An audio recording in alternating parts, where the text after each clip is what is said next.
Buenas noches, profesora. Pues ahorita vamos a exponer sobre los distintos positivismos y el realismo jurídico, Kelsen, Hart, Ferraro y Ross, frente a la moral y la interpretación judicial en el caso de Ana Estrada. Vamos a hablar un poquito sobre Ana Estrada, bueno, sobre mi ensayo, ¿no? Vamos a comparar en este ensayo los principales corrientes del positivismo jurídico moderno, que son representados por cuatro grandes pensadores como es Hart, Kelsen, Luigi Ferrari y Al Ross. Cada uno de estos propuso una forma distinta de entender la relación entre el derecho y la moral, que es una relación que ha sido desde siempre una fuente de debate entre los juristas y también los filósofos del derecho.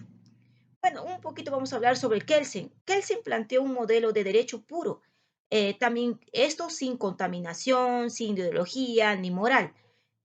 Va a ser un esquema de las formas de legitimidad por su origen formal y no por su contenido.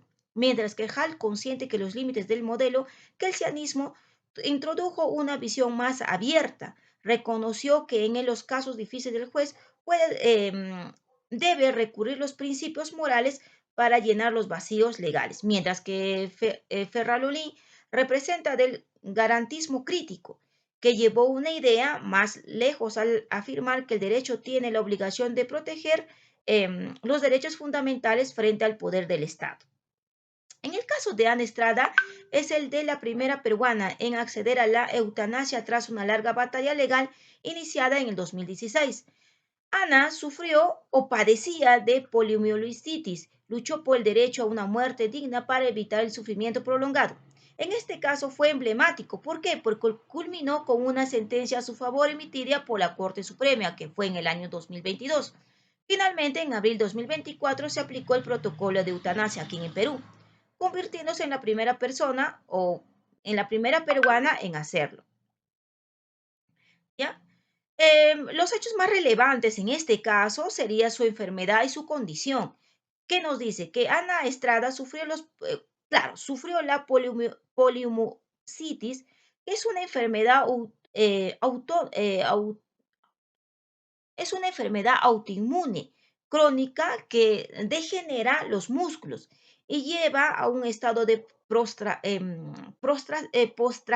postración y dependencia severa. Bueno, la lucha de Ana Estrada fue en el año 2016. Inició en un proceso legal para ejercer su derecho en la eutanasia, buscando tener un control sobre el final de su vida ante la ausencia de tratamientos curativos y el dolor que padecía, ¿no? Era un dolor fuertísimo. Mientras que en el año 2021 la Corte Superior de Justicia de Lima ordenó al Estado representar su voluntad, despenalizando el acto para los profesionales involucrados.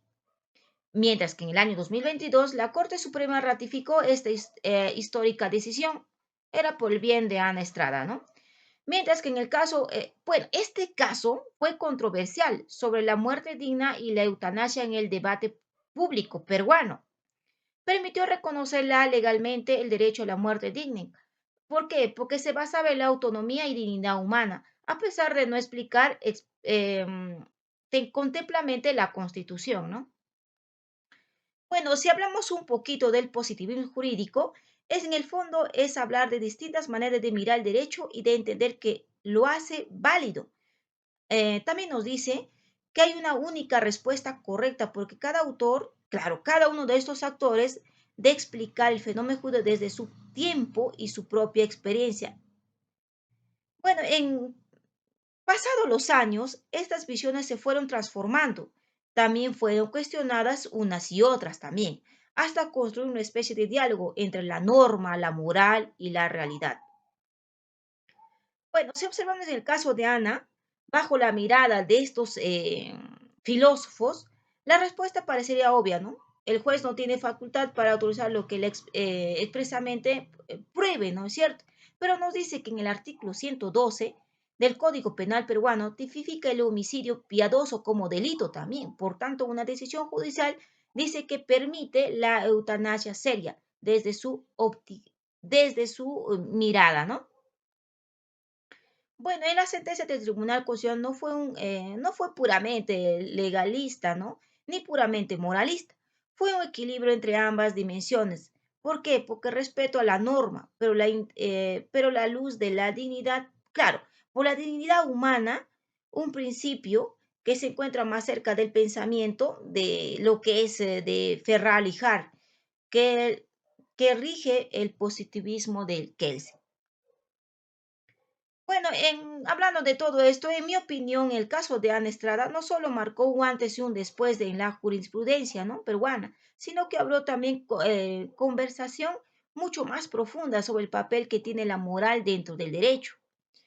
En cuanto si leemos de Kelsey, parece todo tan ordenado. ¿Por qué? Porque fue una norma vale, porque fue creada correctamente, pero la vida lamentablemente no es así de temática. Nos dice que las personas, sí, las personas sufren, aman, sienten miedo y el juez no puede cerrar los ojos ante ante esta mirada, ¿no?, que tiene. Pero en el caso de la teoría de Hart, en cambio, me resulta más razonable para mí porque reconoce que hay espacios donde el juez tiene que pensar más allá de los textos, ¿no? En estos casos más difíciles, como en el caso de Ana Estrada, que son juntamente los que ponen a prueba el alma del derecho. En conclusión, para mí, en conclusión, en este caso refleja una transición entre la ley fría y la justicia viva. ¿Por qué? Porque el Tribunal Constitucional no se escondía tras la literalidad del artículo 112 del Código Penal.